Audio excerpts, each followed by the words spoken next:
Well, we're going to be versing Legacy and Direwolves, so they're the two bottom teams at the moment, but I think after week one, where we lost to Barn it was a pretty rough game.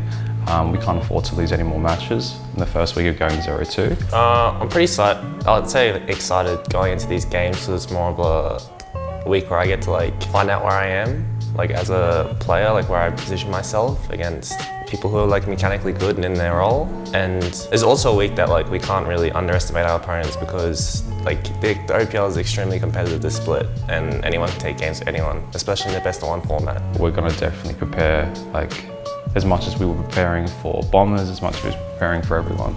So we're going to work hard this week. Yeah, Direwolves getting rid of all their, all-star players is a very bold move. It's quite admirable that they want to cultivate a new roster and really look in the long term of things. I mean, obviously not as strong as their previous winning counterparts, but I think pretty much every player they picked up has pretty insane potential to be good. It's just how long will it take, and what resources do they need. It is putting a lot of faith in their infrastructure and coaching staff. I know that Curtis is an exceptional coach. I know Charlie Wraith is also a very renowned coach. I do believe that they're on their way to contesting the top teams, but in week 3, I think not just yet. I think we'll beat them.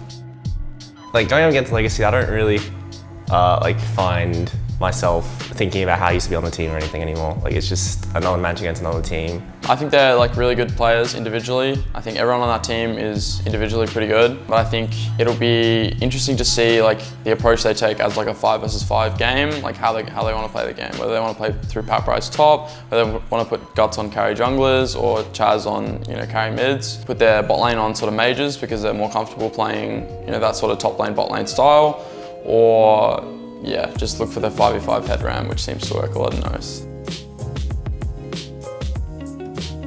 Yeah, the new patch 9.2 definitely will play a major role in this week's games. It's only been out for about a week, and we were emailed a couple days ago by Riot that Silas is enabled, which is the new champion. I personally think he's broken, so I think he'll pop up somewhere, whether it's in OS or in another region. So I think it's really cool to always see new champs and competitive. There's definitely been a lot of big changes, so I imagine every team has been scouring together what they know, what they want to change. And as a coach, it's my job to really maintain structure, I suppose, in the whole chaos of this new change.